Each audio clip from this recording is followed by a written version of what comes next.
اس طرح کے کلینکس تو کام کرتے ہی ہیں جہاں پہ بچوں کی پیدائش جو ہے وہ غیر قانونی طور پہ ہوتی ہے، لیکن وہ بہت سارے اس میں ہوتے ہیں. لیکن یہ جو معاملہ کہ غیر شادی شدہ خواتین، بچیاں اور جوڑے وہاں پہ جاتے ہیں اور وہ بچے کی پیدائش ہوتی ہے اور پھر وہ فروخت ہوتے ہیں، یہ کیا سچ ہے؟ جی سب سے پہلے تو شکریہ آپ کا کہ آپ نے وقت دیا ہمیں. سر پہلی تو بات یہ ہے کہ یہ بالکل 100% بالکل ٹھیک ہے. سچ اس لیے ہے کہ اگر یہ غلط ہوتا، اگر یہ نہ ہوتا تو پولیس نے FIR درج نہیں کرنی تھی.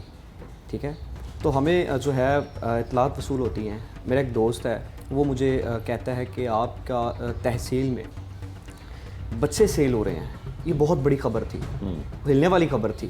تو میں نے بولا بالکل یہ مجھے آئیڈیا نہیں ہے، آپ کے پاس کوئی ایویڈنس ہے تو آپ مجھے دیں. تو کہتا ہے بھائی نا وہ میں آپ کے پاس آ رہا ہوں. وہ میرے پاس آتا ہے تو اس کے پاس ریکارڈنگز ہوتی ہیں اور اس کے پاس جو ہے وہ پروفز ہوتے ہیں پیسے سینڈ کے. 10,000 روپے سینڈنگ کے جو ہے وہ پروف ہوتا ہے. وہ میرے پاس آتا ہے تو آ کے مجھے سارا ڈیٹا دے دیتا ہے.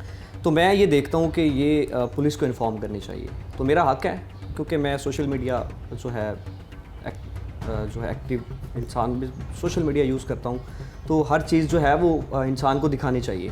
تو سر میں اس طرح کرتا ہوں کہ میں پولیس کو انفارم کر دیتا ہوں. ٹھیک ہے. ہمارے اس سے پہلے DPO عیسیٰ خیرہ صاحب لگے ہوئے تھے، ان کو میں نے میسج فارورڈ کیا ہے، اور DSP سرکل ناصر ملک صاحب لگے ہوئے ہیں، ان کو میسج کیا ہے، اور اس کے بعد SHO تھانہ سرائے مغل جو متعلقہ تھانہ ہے، ٹھیک ہے، ان کو میں نے یہ میسج جو ہے وہ فارورڈ کیے ہیں. تو میں چلا گیا ہوں اس کلینک پہ. میں نے اس کو جا کے بولا کہ بھائی آپ نے بچہ سیل کیا ہے. پہلے تو وہ کسی بات پہ نہیں آئے، یہ بالکل جو ہے کوالیفائڈ نہیں تھے. یہ بات بڑی اہم ہے سر کہ کوالیفائڈ جو بندہ ہوتا ہے اس کے پاس ہی لوگ جاتے ہیں ڈلیوریز کروانے کے لیے، اور وہاں پہ آپریٹ ہو رہے تھے. یہ بہت بڑی بات ہے کہ ایک انکوالیفائڈ جو ہے بندے ہیں ان کے پاس جو ہے وہ آپریشن ہو رہے ہیں. انکوالیفائڈ نرسز ہیں، انکوالیفائڈ ادھر گرلز رکھی ہوئی ہیں کام کرنے کے لیے جو 10 میٹرکس کے جو ہے وہ پڑی ہوئی ہیں. تو میں نے ان کو جا کے بولا کہ یہ آپ کے پروفس ہیں، آپ مان نہیں رہے، آپ یہ کیسے بات کر سکتے ہیں.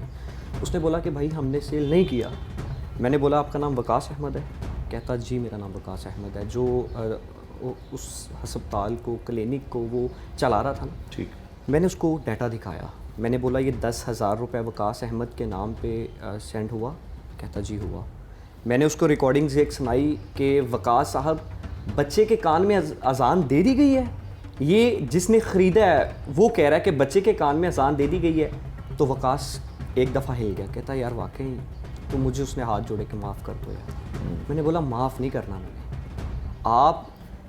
ہم نے دیکھا ہے کہ جانوروں کے بچے سیل ہو رہے ہیں، ہم نے دیکھا ہے کہ جو ہے جانوروں کے بچے سیل ہوتے ہیں، ہم نے دیکھا ہے سبزیاں سیل ہوتی ہیں، لیکن یہ نہیں دیکھا تھا کہ آج تک بچے انسانوں کے بچے بھی سیل ہوں گے.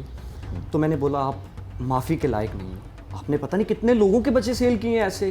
تو میں نے اس سے سوال کیا وقاص احمد سے کہ سر آپ اس طرح کریں کہ آپ مجھے اس کی والدہ بچے کی اور والد کو ملوا دیں. کہتا کہ آپ نا مجھے آدھے گھنٹے کا ٹائم دے سکتے ہیں. میں نے بولا جی آدھے گھنٹے کا چھوڑ کے بھئی اب گھنٹے کا ٹائم لے لیں. تو سر نا میں نے جو کلینک سے باہر نکلا ہوں، کلینک سے باہر نکل کے کھڑا ہو گیا ہوں. ٹھیک ہے، کلینک سے جو میرے ساتھ دوست آیا تھا وہ اور میں کلینک سے باہر نکل کے کھڑے ہوتے ہیں تو وہ دھابا بول دیتے ہیں 7-8 لوگ. غلط تھے نا. فون سنیچ کرنے کی کوشش کی گئی.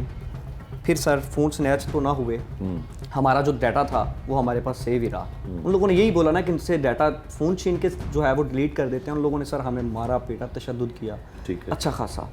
سب سے پہلے تو میں نے پھر جو ہمارا کام ہے 15 کے اوپر کال کرنا، میں نے سر وہ کیا، اپنا ریکارڈ درج کروایا. تو پولیس نے جو ہے وہ مجھ سے رابطہ کیا، پولیس وہاں پہ آئی، وہ بھاگنے میں کامیاب ہو گئے. وقاص اور جو نرسز تھی اور جو وہاں پہ عملہ کام کر رہا تھا وہ بھاگنے میں جو کامیاب ہو گیا. تو پھر میں تو رپورٹ درج کروائی. یہاں پہ ایک اور بات ہے سر، ہمارے اوپر تشدد ہوا وہ FIR ہی نہیں دی گئی. ایک جو ہے ہم نے اپلیکیشن دیا تھانے کے اندر، وہ بھی FIR درج نہیں کی گئی. ٹھیک ہے، اور جب یہ سارے پھر ایویڈنس جو ہے وہ میں نے متعلقہ ادارے کو دیے، اور پولیس کو پہلے نہیں پتہ تھا کہ یہ کام ہو رہا ہے، کہ متعلقہ تھانے کو یہ نہیں پتہ تھا کہ یہ کام وہاں پہ ہو رہا ہے. کتنے کلینک ہیں اس جگہ پہ، اتنے زیادہ کلینکس ہیں کہ بہت زیادہ، ایک دو نہیں ہیں. کہ پولیس کو یہ نہیں پتا کہ یہاں پہ یہ کام ہو رہا ہے, پتہ نہیں کتنی بچے تیز. فروخت ہو رہے ہیں. سر بچے فروخت ہو رہے ہیں. اور یہ بچہ اکاڑا کے پاس گیا ہے, اور پھر وہ بھی ریکارڈنگز ہے. یہ بچہ اکاڑا کے پاس جب پہنچا ہے نا, یہ میاں چنو لے کے جا رہے تھے بچے کو, اکاڑا کے پاس پہنچا ہے تو وہی ظفر, ڈاکٹر ظفر, جو اپنے آپ کو وہ بھی ڈاکٹر ظاہر کرواتا تھا جس نے بچہ خریدا ہے, تو اس نے کہا کہ بچہ جو ہے وہ فوت ہو رہا ہے, اس کی طبیعت خراب ہو رہی ہے. تو وہ جو ہے نا آگے سے وقاص کہتا, ہم نے تو بچہ آپ کو ٹھیک دیا ہے. یہ ریکارڈنگ ساتھ آپ لگا بھی دیجیے گا سر, کہ یہ بچہ ہم نے تو آپ کو ٹھیک دیا ہے. یہاں سے کنفرم ہو رہا ہے کہ بچہ یہ فروخت ہوا ہے. ہو سکتا ہے سر یہ بہت زیادہ بچے سیل کیے ہوں ان لوگوں نے, تو ہم نے تو ایک ہی ہمارے پاس پروفز آئے نا. تو سر ایف آئی آر بھی ہوئی, ایف آئی آر درج ہوئی ہے, مقدمہ درج ہوا ہے پولیس کی مدعیت میں. جی پولیس نے اپنی مدعیت میں اپلیکیشن. آپ بننا چاہتے تھے مدعی؟ سر میں نے تو جو ہے یہی کہا تھا کہ مجھے مدعی بنایا جائے, لیکن اسٹیٹ جو ہے وہ اسٹیٹ گیا, تو ٹھیک ہے, بالکل. پولیس نے وہ اپنا جو ہے کارروائی کی. پھر پولیس ایس ایچ او صاحب عامر اسلم صاحب ہیں, وہ خود مدعی بنے.